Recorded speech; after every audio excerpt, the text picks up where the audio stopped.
एक गांव था बरौली। उस गांव की दो औरतें कंचन और सरोज कुएं से पानी भरकर ला रही होती हैं। तभी उनकी नजर एक मछली बेचने वाली औरत पर पड़ती है, पर उन्हें ये नहीं पता था कि वो कोई साधारण औरत नहीं है। वो तो कोई चुड़ैल थी जो रूप बदल कर गाँव में मछली बेच रही थी। मछली ले लो मछली, ताजी ताजी मछली है, एक बार खाओगे तो दोबारा जरूर आओगे मेरे पास मछली खरीदने। मछली ले लो मछली। अच्छा जी, इस मछली वाली की मछलियों में ऐसा क्या खास है जो एक बार खाने पर दोबारा इसी के पास ही जाएगा मछली खरीदने? कुछ तो बात जरूर होगी उसकी मछलियों में। चलो चलकर देखते हैं। दोनों उस मछली वाली के पास जाती हैं। मछली देखने में तो बहुत ताजी ताजी लगती है। ताजी क्यों नहीं होगी? अभी अभी मैंने इन्हें नदी से जो पकड़ा है। जल्दी बताइए कितनी दूं मछलियाँ? मेरे लिए तो तुम 1 किलो मछली दे दो। आज घर जाकर ये मछली पकाऊंगी। वैसे भी बहुत दिन हो गए मछली खाए। सरोज और कंचन चुड़ैल से मछली लेकर वहां से चली जाती हैं। जब ये लोग मेरी मछलियां खाएंगे फिर इनके साथ क्या होगा ये इन्हें खुद नहीं पता। मैं तो चाहती हूँ जल्दी खाओ इन्हें। सरोज ने आज वही लाई हुई मछलियां बनाई थी। सरोज का पति सत्या मछली देख बहुत खुश होता है। क्या बात है, आज ये मछली इस खुशी में बनाई है तूने? ऐसी कोई बात नहीं है। गांव के रास्ते पर एक औरत मछली बेच रही थी, बस मन की और खरीद ली। बहुत ही अच्छी खुशबू आ रही है। अब मुझसे जरा भी सब्र नहीं होता। सरोज और सत्या स्वाद स्वाद में सारी मछली खा जाते हैं, पर मछली खाने के बाद अचानक उन दोनों की आंखें लाल लाल होने लगी और धीरे धीरे दोनों मछली में बदल गए। तभी वहां चुड़ैल आ जाती है। यही तो मैं चाहती थी। तुम दोनों कितने अच्छे लग रहे हो मछली बने। एक एक कर मैं सभी को मछली बना दूंगी। तुम तो वही मछली वाली हो जिससे मैंने मछली खरीदी थी। अरे तुमने मछली में छिपाकर ऐसा क्या खिला दिया जिससे मेरी और मेरे पति की ये हालत हो गई? जल्दी ठीक कर हमें, बहुत घुटन हो रही है, सांस ठीक से नहीं ले पा रही। तभी चुड़ैल अपने असली रूप में आ जाती है। उसका इतना डरावना रूप देख सत्या और सरोज की आंखें फटी की फटी रह जाती है। ये तो कोई चुड़ैल है। तुम हमारे साथ ऐसा क्यों कर रही हो? छोड़ दो हमें। अभी थोड़ी देर में सब पता चल जाएगा कि मैं ऐसा क्यों कर रही हूँ। वहां कांता और उसका परिवार भी मछली में बदल गया था। चुड़ैल सभी को अपने टोकरे में रखकर नदी पर ले जाती है। आओ मेरे प्यारे बच्चों, देखो आज मैं तुम्हारे लिए कितना भोजन लाई हूँ।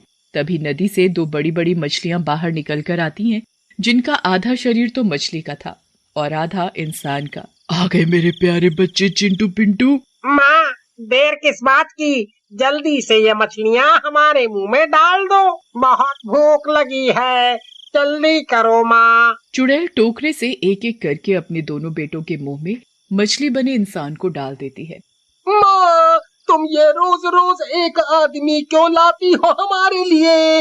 इतने से हमारा पेट नहीं भरता। तुम इस नदी से ढेर सारी मछलियाँ लेकर जाती हो और लाती क्या हो हमारे लिए? बस 1-2 आदमी। ऐसे नहीं चलेगा। अब की बार तुम 1 से ज्यादा आदमी नहीं लाई तो पता है ना हम क्या करेंगे। शांत हो जाओ मेरे बच्चों, ये सब इतना आसान नहीं होता। पूरे गांव भर में रूप बदल कर घूमती हूँ। मुझे भी तो भूख लगती है, तो उसमें से कुछ मछलियां मैं खा लेती हूँ। जिसको मैं मछली बेचती हूँ उन मछलियों पर मैं चुपचाप जादू कर देती हूँ। इसी जादू की वजह से सभी मछली में बदल जाते हैं। पर मैं अपने बच्चों के लिए कुछ भी करूंगी। अब की बार तुम भूखे नहीं रहोगे, भर पेट लाऊंगी तुम्हारे लिए खाना। फिर खड़ी क्यों हो माँ? जल्दी से नदी से मछलियाँ निकालो और शिकार फंसाओ। चुड़ैल जल्दी जल्दी नदी से मछली पकड़ने लगती है। थोड़ी ही देर में उसका पूरा टोकरा मछलियों से लबालब भर जाता है। एक दिन मछली बेचते बेचते उसे बहुत भूख लगी। फिर चुड़ैल एक पेड़ के नीचे जाकर छाया में बैठ जाती है और चुपचाप मछलियां खाने लगती है। पर दूर से आता एक आदमी सुभाष उसे मछलियां खाते देख लेता है। ये औरत कच्ची मछली क्यों खा रही है? छी, देखने में कितना घिनौना लग रहा है। ये इसे पका कर भी तो खा सकती है। अभी जाकर पूछता हूँ ये ऐसा क्यों कर रही है। ए मछली वाली, तुम कच्ची मछलियाँ क्यों खा रही हो? इसे अपने घर ले जाकर पका करके भी तो खा सकती हो। चुड़ैल को खाते वक्त कोई टोके उसे बिल्कुल भी पसंद नहीं था। वो गुस्से से चिल्लाती है और उसे अपना चुड़ैल रूप दिखाती है। मैं कच्ची खाऊं या पकाकर, तुझे इससे क्या, मेरी मर्जी, मैं जैसी मर्जी खाऊं। सुभाष चुड़ैल को देखकर बहुत डर जाता है और वहां से भाग जाता है। गांव में पहुंचकर वो सभी को उस चुड़ैल के बारे में बताता है, पर कोई भी उसकी बात का विश्वास नहीं करता और उल्टा उसकी बातों पर सभी हंसते हैं। लगता है दिन में ही सुभाष ने चढ़ा ली है, इसलिए ऐसी बातें कर रहा है। अरे चुड़ैल उड़ैल कुछ नहीं होती, सब बेकार की बात है। अरे मैं सच बोल रहा हूँ, मैंने नशा नहीं किया हुआ, मैंने खुद उसे देखा है। सुभाष भाई, शायद तुमने दिन में कोई सपना देखा होगा। सुभाष भाई, तुम बहुत डरे डरे से दिख रहे हो, और जाकर आराम करो तुम। सुभाष घर तो चला जाता है, पर उसके दिमाग में अभी भी चुड़ैल का चेहरा ही घूम रहा था। थोड़ी देर बाद उसे बाहर से आवाज सुनाई पड़ती है। वो आवाज उसी चुड़ैल की थी जो रूप बदल कर गाँव में घूम रही थी। मछली ले लो मछली, ताजी ताजी मछली। तभी उसके पास संतोष मछली खरीदने के लिए जाता है। क्या तुम्हारी मछली ताजी भी है? अभी अभी नदी से पकड़ कर लाई हूँ ये मछली, देखो कितनी ताजी है, एक भी कांटा नहीं निकलेगा इन मछलियों में। अच्छा, तो फिर दे दो मछली।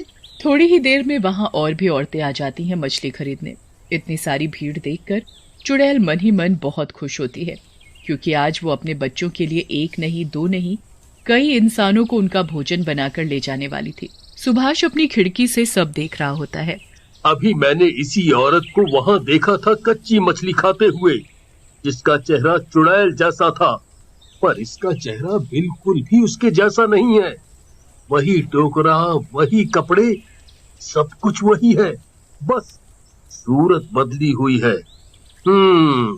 मुझे कुछ गड़बड़ लगती है, छुप कर देखना पड़ेगा। सुभाष की पूरी नजर उसी पर थी। थोड़ी ही देर में सुभाष को सब समझ आ गया कि वही चुड़ैल है जो अपने जादू से लोगों को मछली बना रही थी और नदी में जो उसके बच्चे हैं उन्हें खिलाती है इंसानों को। अच्छा, तो ये बात है, ये चुड़ैल नदी से मछली पकड़कर इस गांव में बेचती है और लोगों पर जादू करके उन्हें मछली बना देती है। पर मेरी बात पर कोई भी यकीन नहीं कर रहा। क्या करूं अब मैं? कैसे बचाऊं गांव वालों को? सभी मछली खरीद कर ले जा चुके हैं। थोड़ी देर में सब उन्हें खा लेंगे और मछली बन जाएंगे। नहीं नहीं, इससे पहले कि वे सब मछली बने, मुझे कुछ करना होगा।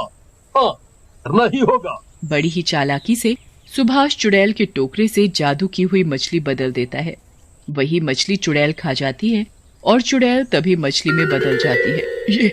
ये कैसे हो गया? इतनी बड़ी गलती मुझसे कैसे हो गई?